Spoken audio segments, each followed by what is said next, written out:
As we continue our study of the book of Judges, we enter chapters 3 through 16, where we span several selected judges. You see the names of the major figures. There are many other minor figures that are listed as well when we read the actual passages. You may find it useful to consult this map. This happens to be part of the Logos Bible Software collection. It comes from the Holman Bible Atlas, which they have digitized. Here we see the major judges indicated by a box with an underscored name. Minor judges are with a box without an underscored name. This particular display gives us the central and northern area. Let's scroll down a bit in order to see the southern area as well. There's the extent of it.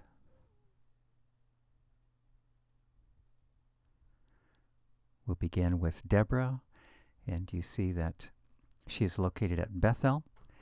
They're in the northern portion of the Benjamin region, the golden or orange colored field.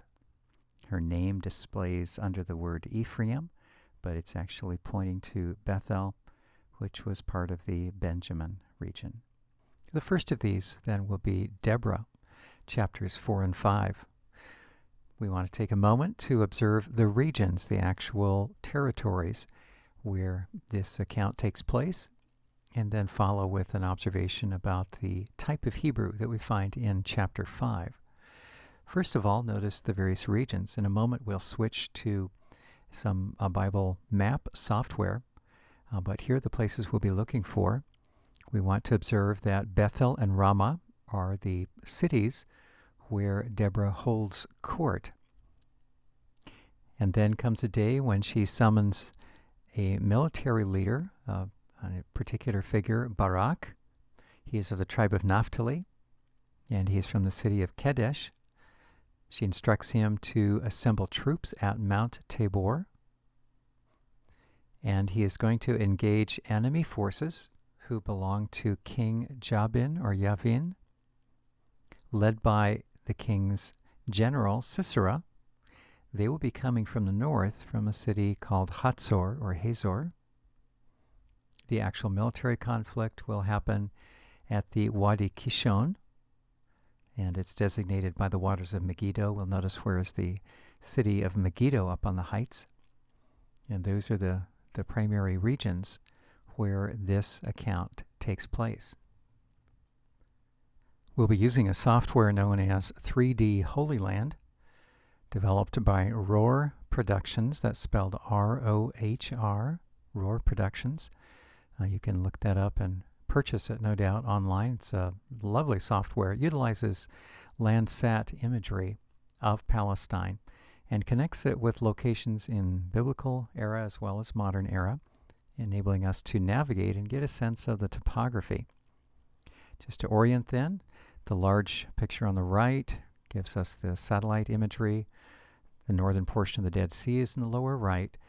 We can trace the Jordan River Valley back up to the Sea of Galilee, or Kinnereth, as it's variously called.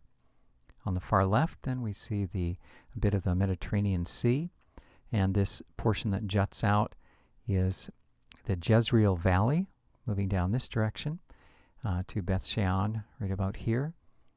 And Mount Carmel would be here. Megiddo would be here. Also for orientation, around the red letter I, you'll see a gray zone. That's the urban metropolis of Jerusalem, modern Jerusalem. Over on the left, you can monitor the progress of our digital aircraft, as it were, that's producing the location. You can see that red blinking aircraft, and if you look very closely, you can see the V of dotted lines indicating the camera direction, which way we're facing and heading. The nice thing about this small inset map is that it will provide the overlay of the town names. Incidentally, we can choose what era of the map town names we want overlaid. This is more the Old Testament era. If we wanted New Testament or Roman era, it would look like this. And if we want modern Israel, it would look like this. Let's go back to the biblical period so that we can locate ourselves there. All right, we're interested in seeing where is Ramah and then Bethel. These are the two areas where Deborah, as judge, held court. Let's zero in on Ramah. Notice, incidentally, here is that letter I. This is Jerusalem. So we're heading just a bit north of Jerusalem.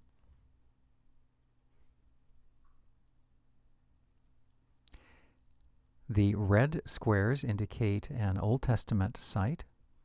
If there's red and yellow, as you see up to the right, that is a site that was occupied in the Old Testament era and later as well. Here's one, Mizpah, both Old and then later into the New Testament. Right now we're looking to the north. North is the top of your screen. Let's lift the angle of the camera and see if we can pick up Bethel as well. Bethel is north of Ramah, so let's just skate on up a little bit to the north. And here we see this red-yellow block that's labeled Bethel.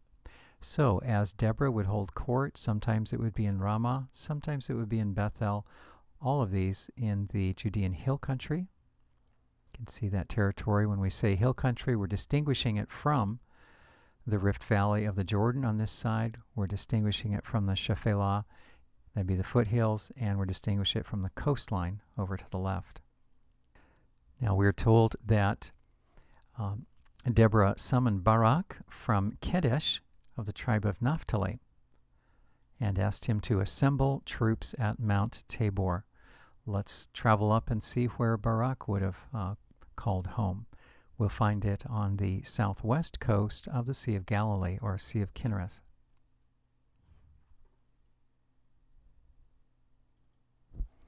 Now we're heading up to the north. Here's the Sea of Galilee. You can easily see from this Landsat photo how off to the east we have some fairly distinct bluffs. This is the Bashan area. Bashan is up in this area. Modern Jordan would be further off to the right. What we're interested in is Kedesh. Kedesh was located right about in here. This particular software does not identify this Kedesh, but another map indicates to me that it was that Barak would have called home right in this territory here. And he was instructed by the judge Deborah to assemble troops at Mount Tabor. Let's take a look at where that's located.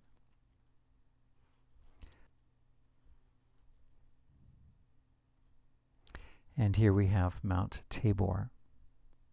You can tell it's a promontory, can't you? Here's a picture of Mount Tabor. And why don't we orient the camera so we're heading due south. Okay, so now if we were to lift the camera angle, we should be able to orient ourselves and see the Dead Sea far, far to the south. Notice this, this elevated section of Earth. This gives you an idea of the Jezreel Valley. This promontory gives way to the north. Keep in mind that behind us is north, and the Dead Sea, and then Egypt and so forth is at the top of the screen. We're facing south. The Jezreel Valley moves across the foreground. You can see how there's this beautiful plain that's spilling down into the Jordan Valley. Incidentally, Beth Shean, Scythopolis, is a major city that's basically at the outflow of the Jezreel Valley, where it encounters the Jordan Valley. Naturally, since this is level ground, this is going to be a great route for travel, much easier than traveling in the hill country. It's also great for agriculture. This is a photo of the Jezreel Valley. You can see how verdant it is.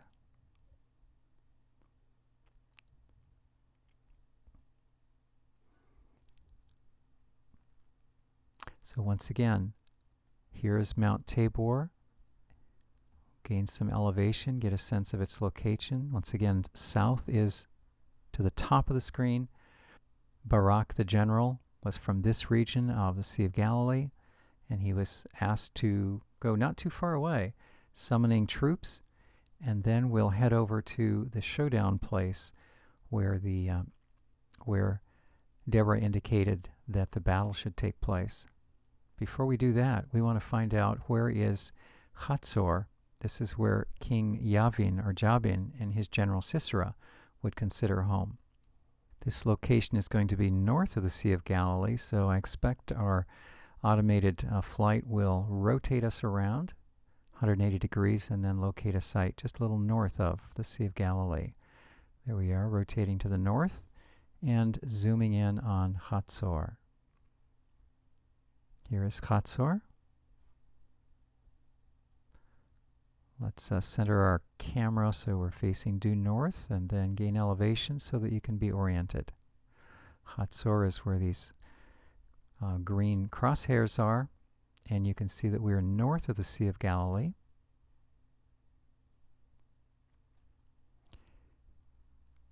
Barak is southwest of the Sea of Galilee. Mount Tabor is right over here at roughly a 7 o'clock orientation. So we can imagine these troops from Hatzor and King Yavin coming down this direction, and we have a showdown location at the Wadi Kishon. Now that Wadi Kishon is actually in the Jezreel Valley, heading out towards the Mediterranean Sea. We'll stop the movement right there. Notice this promontory that you see at the top. Now our orientation right now is such that to the right is north, to the left is south, Mediterranean Sea out to the west is at the top of the screen. You can see this promontory, and then that falls away to the Jezreel Valley. Here is the western edge, the Mediterranean edge of that valley that runs across. Let's get some elevation on that just so you can see how that flows. It's a very, very significant part of the topography of Palestine. Lowland here, highland here, and then that valley grows this direction, eventually coming into the Jordan Valley here, and that Scythopolis or Beth Shean, a major archaeological site, is right about here. To orient once again, King Yavin and Sisera are coming from this region, Hatzor, and Barak is coming from this region alongside the sea. He's gathering troops at Mount Tabor, and then they're going to tangle right along in here.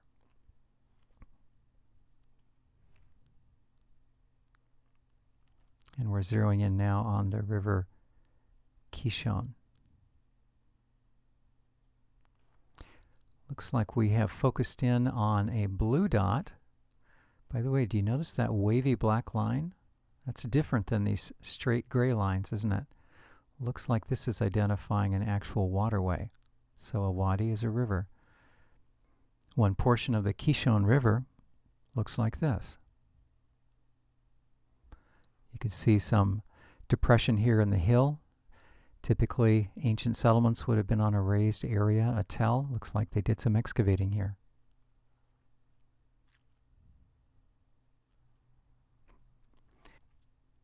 And it's flowing out eventually here to the Mediterranean. And that's where the initial battle took place. One of the alternate names for that location we find in chapter 5, verse 19 is the waters of Megiddo. Let's take a look at Megiddo. This is a very famous ancient site. It predates Israelite occupation.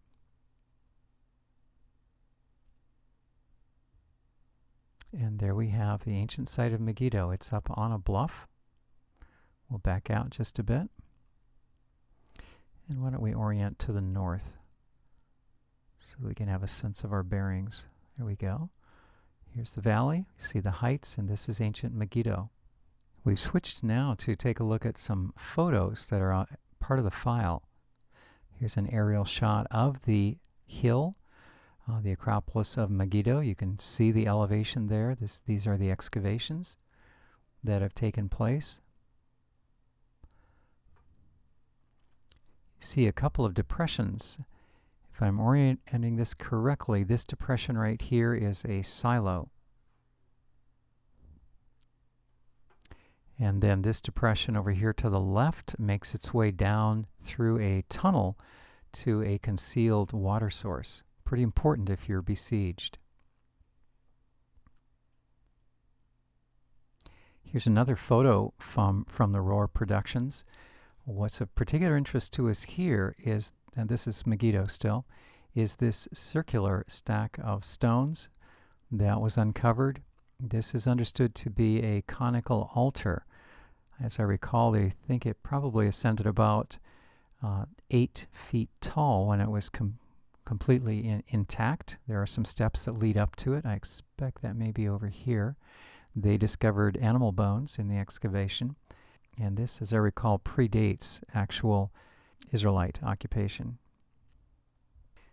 Once again, here is Megiddo, just on the shoulder of the Jezreel Valley. And we're interested in Megiddo because of its relationship to the general area where, along the Wadi Kishon, which would have been probably a little further up here, where Barak and Sisera would have tangled.